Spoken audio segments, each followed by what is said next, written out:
Welcome to Salem, Massachusetts. We're going to take you to fabulous restaurants, we're going to drink great wine, and we're going to show you everything in this city that you need to know as a local or a visitor who wants to live like a local.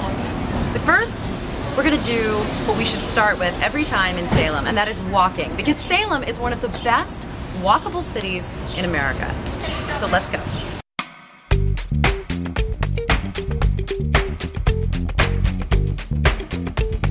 Good wife, have you heard the news of Bridget Bishop?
My final look. Thanks, Jen. You're welcome. Thanks for coming to Rouge. Thank you, Rouge.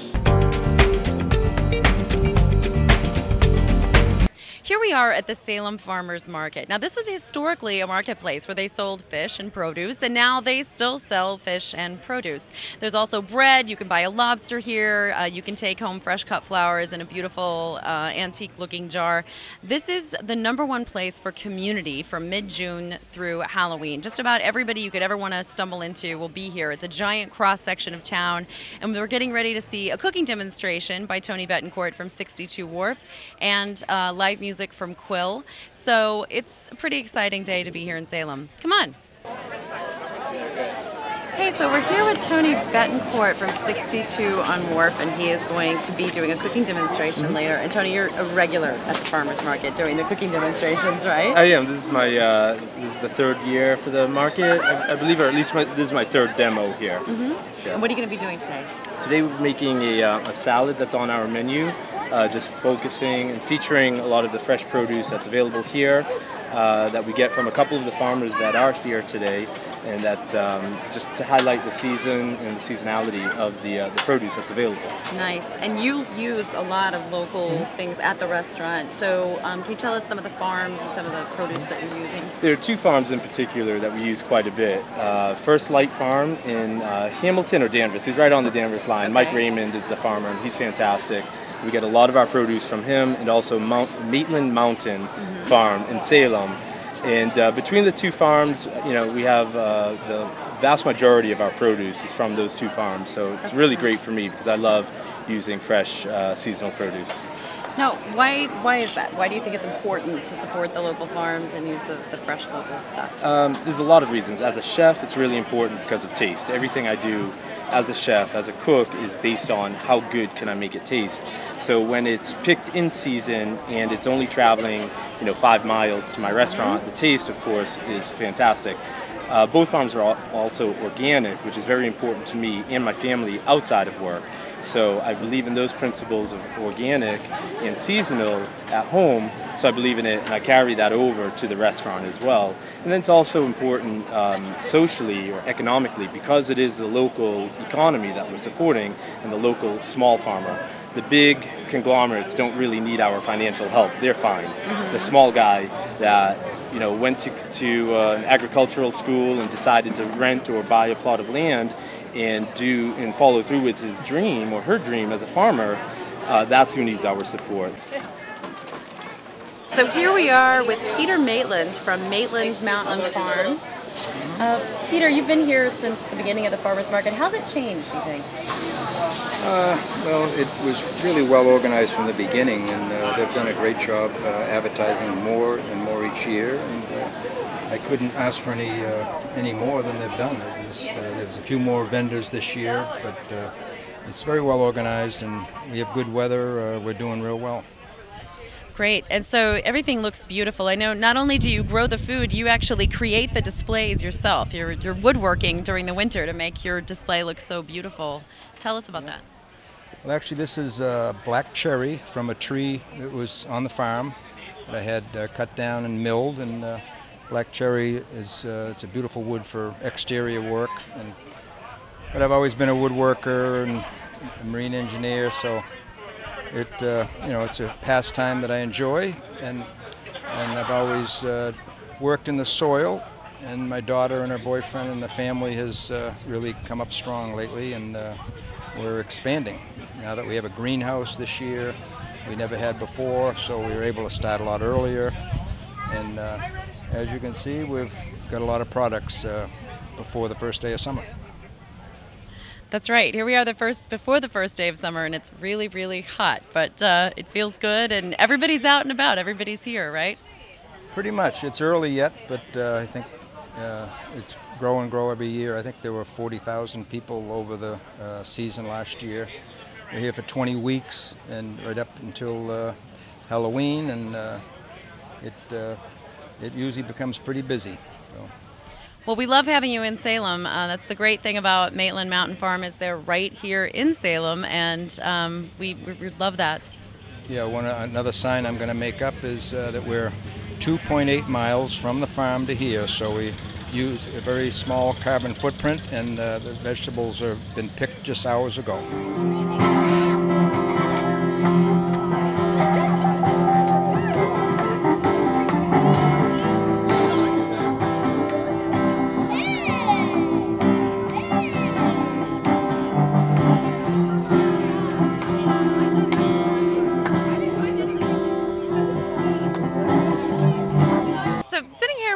Katz, local musician, and we have found some kind of vortex. We're like not in the eye of the storm, we're in the calm with the storm around us. We are. This is Salem Farmers Market, day one.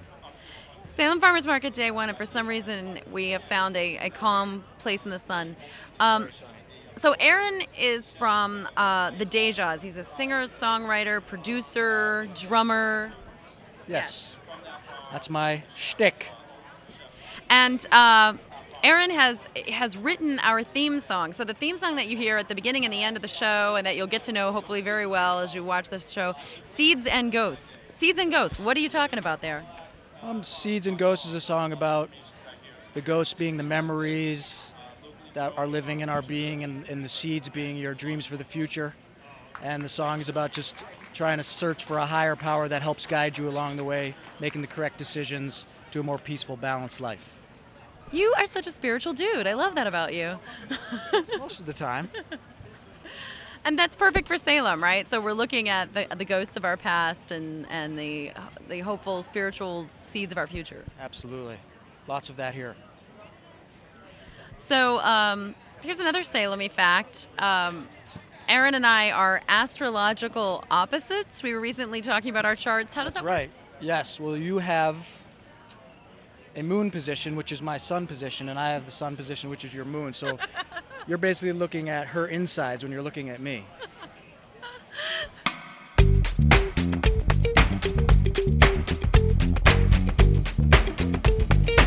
Hi, this is Sweet Adelines.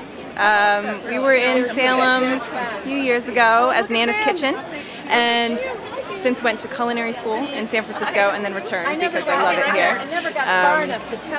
Salemite through and through. So we've got our brownies that are beloved and cookies that have people coming back, but this year we've got pies, which is the new thing. And we have pies in 3 sizes, little hand pies, which are like just a taste of pie, and then I've got pies for 2, which is a pie to share, or if you love pie, it's like you could probably plow through one all by yourself, and then full-size pies too. And they're all different, all unique, all artful, different shapes on top, and yes, you should come by. And we've got a lot of vegan products too. All right, so we're headed over to the Salem Laundry Drive-In. Now, why would we do that? That's because part of that building is now a gallery called Mike's Museum. We're going to meet Mike Lash and find out what's going on with him and why he came to Salem recently. So if we look at the August issue of the Art Throb Street Guide, I'm going to flip to the map and show you where we are. Right around the corner of Front Street and Lafayette.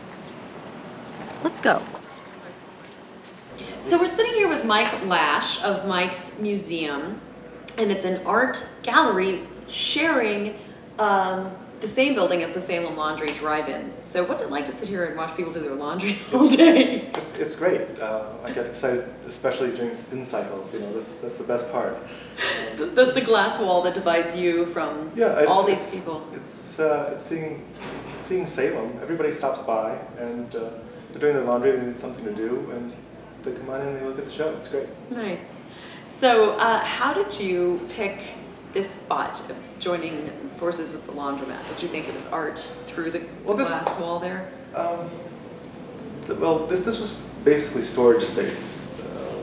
For the last 9 years, it was dry cleaners, Sam's Dry Cleaners. We found some old books of who was actually here, and there's no more laundry here. But it's kind of a wasted space in Salem as I walked around the area, and I begged and cajoled the owners to let me come and play here a little bit and gamble with me a little bit on the location, because I think it's a beautiful spot, and it overlooks the parking lot and both sides. And, what can be better in Salem? And so I'm going to ask you in a minute to take us on a little tour of this space. But so you're new to Salem. You moved here from Chicago. Yeah, mostly Chicago. By way of New York for a year, where we opened.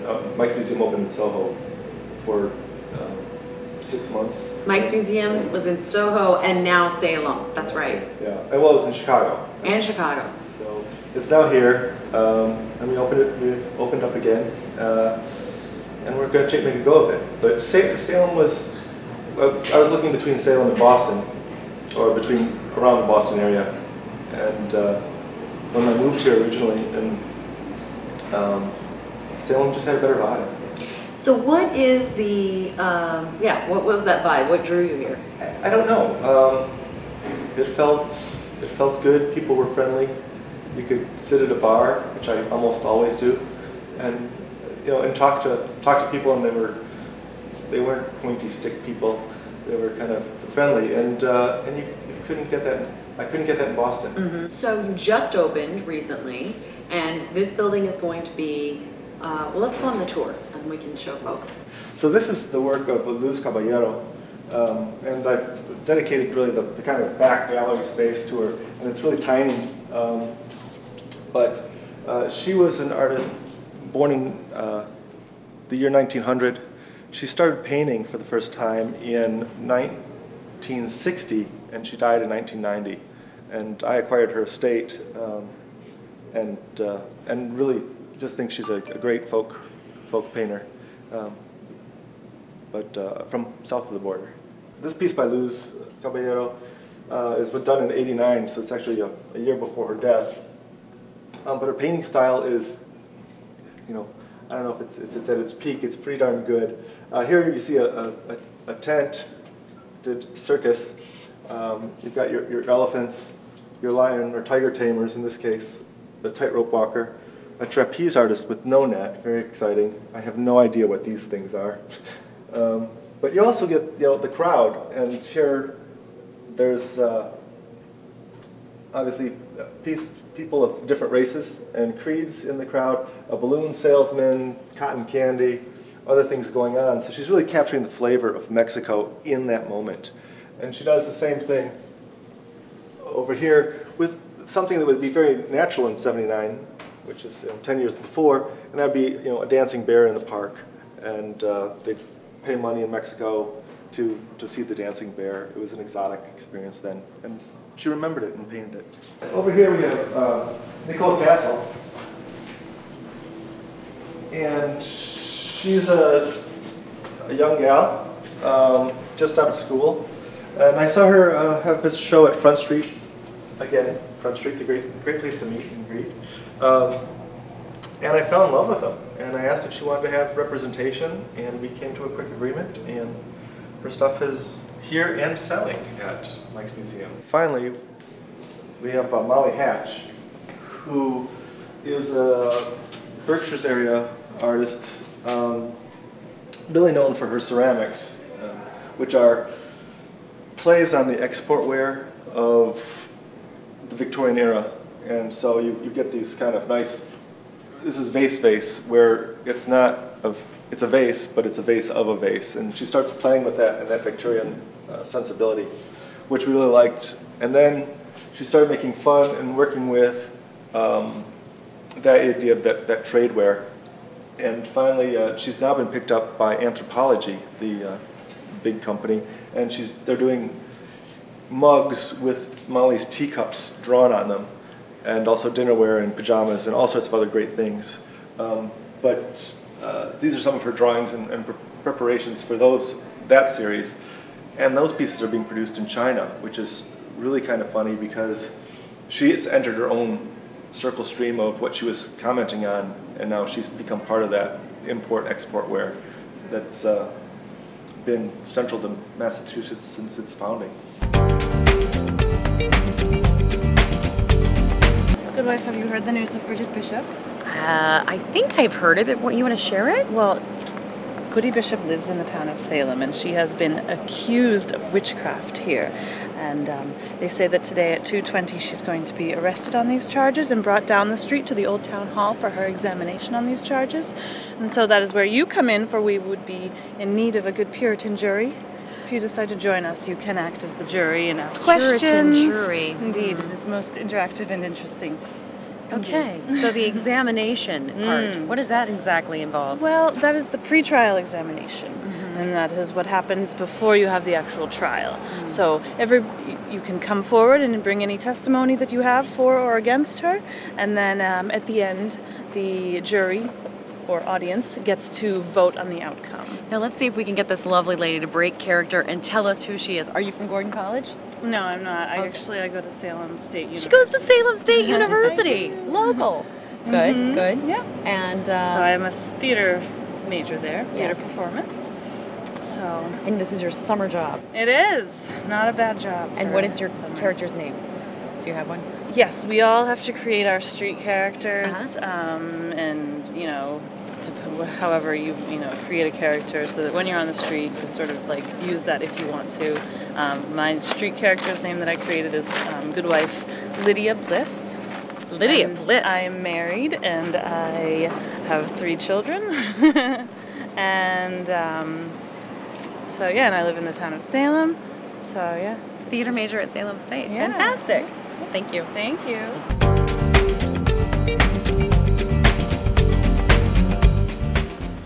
This is my favorite spot all year round. I come here in the winter with my big puffy coat. When the sun's shining on the Narbonne house, it's not really shining the same anywhere else. So in the spring, late spring, I sit and with my back to the Narbonne house.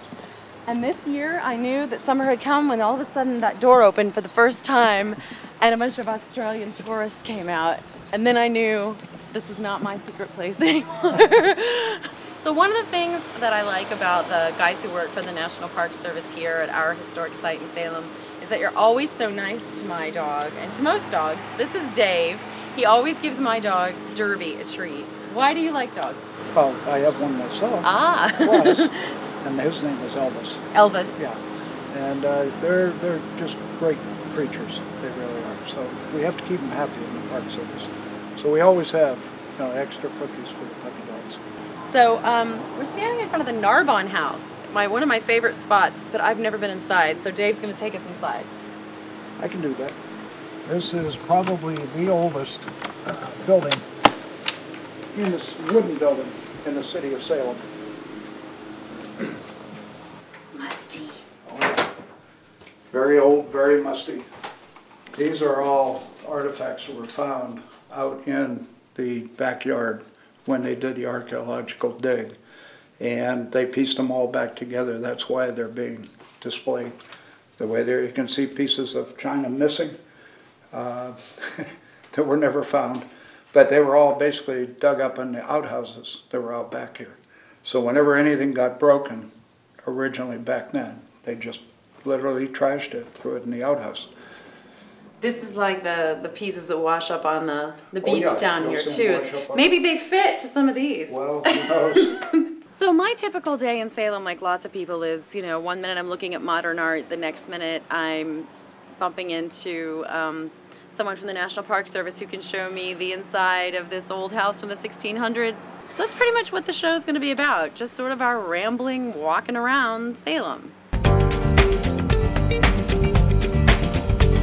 Hey, we're here today in the home of Martha Almy, and we are talking about this lovely, these feasts that Martha has been having in her home and in other people's homes. She's made us a fabulous summer recipe this afternoon, which we'll be talking about. We're also having a lovely Sauvignon Blanc, which we just picked up at Pamplemousse.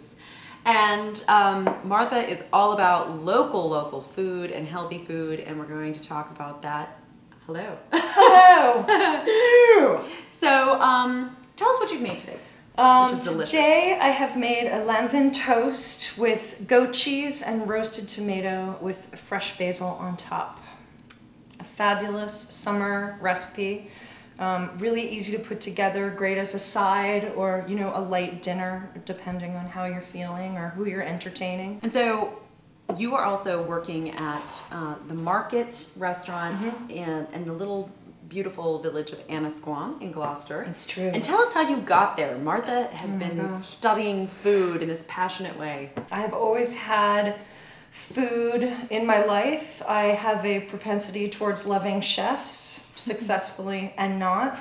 And I always really enjoyed that as a part of my life and what I learned in the community that was created out of cooking, which I think so mirrored experiences that I had had on film crews. I contacted Nico and Amelia at the Market restaurant and interned for them through the close of their season, which was bliss. It was just bliss. They're so talented and the food is great. Go to the Market restaurant. And then they helped me get an internship at Chez Panisse out in Berkeley, California, and I was out at Chez Panisse from January through mid-February.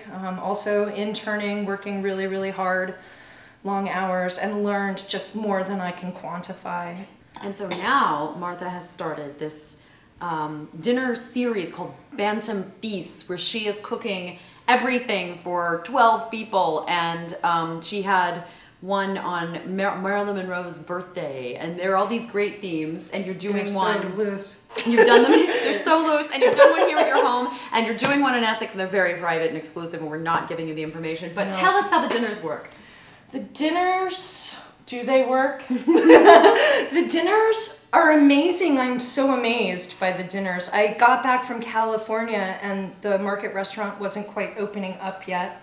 And I was working on their website and sort of wanting to express myself through food and what I had learned and share that, but not wanting to go get a job at a restaurant in Boston because I didn't want to go be a prep cook at, you know, that wasn't what I was after. And I talked with friends, you know, because I was having huge groups of people over to eat anyway. And then they said, why don't you start formalizing this a little bit more and inviting maybe disparate people who might know other people. And I decided 12 was a number that I could handle on my own, you know, like cooking for 12 seemed possible.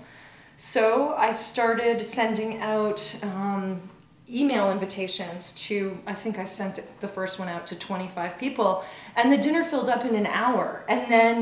And now you can't get in, just so you know. Well, it's crazy. Impossible. I don't even understand it. I mean, this is my fourth, the one that I'm having in Essex, and this is the first one that I will have done at a location other than my home. So the challenges, you know, are going to present themselves in a whole new way. But I really am, for me, obviously, there's the food challenge, but then there's also the theatrical challenge of putting on a beautiful aesthetic experience where people who don't know each other can come and feel comfortable, meet each other, and sort of be surprised and delighted by what they're finding in a social way also. And I kind of feel like what better thing to bring people together than food. And so the local food movement, as we all know, has been evolving for a long time. You know, it seems like some places, maybe in Cape Ann or elsewhere in this area, are more advanced than us, certainly Maine and Vermont. But Salem is getting there, and you were talking earlier about really wanting to help Salem with that consciousness. Yeah, I think that Salem has so much potential in the food scene. You know, we represent so many diverse cultures here in Salem, our proximity to Boston and our proximity to the North Shore. And all sort of the fishing communities of the North Shore, the farming, agrarian communities of the North Shore, and also to the west, not very far. And then you've got that urban, you know, it's just not that far for people to bounce up here, and people are coming to the Peabody Essex Museum. And so I think there's a cosmopolitan quality to Salem, that the food, we're ready, I think, for this kind of interjection of food culture. I think, you know, this area it does what it does well. And it's done what it does for a long time. But I think people are responding to fresh local food because it tastes good. If it didn't taste good, people would not be enjoying themselves. But the fact is, it just tastes better when you go to Russell Orchard. Somebody has picked those things off the vines that day. I come home, I cook it for you. Or the fish has come out of the ocean that morning. It just tastes better. It hasn't traveled, it hasn't been packed, it hasn't been frozen, it hasn't neutered its taste. And come across the country in a refrigerated truck. Yeah, exactly. All right, so we've got you've got a media background, filmmaker turned foodie. Oh my gosh! And we cannot wait to see what you do with making these feasts. Well, one day you'll get in. One day I'll get in. Cheers. Salud.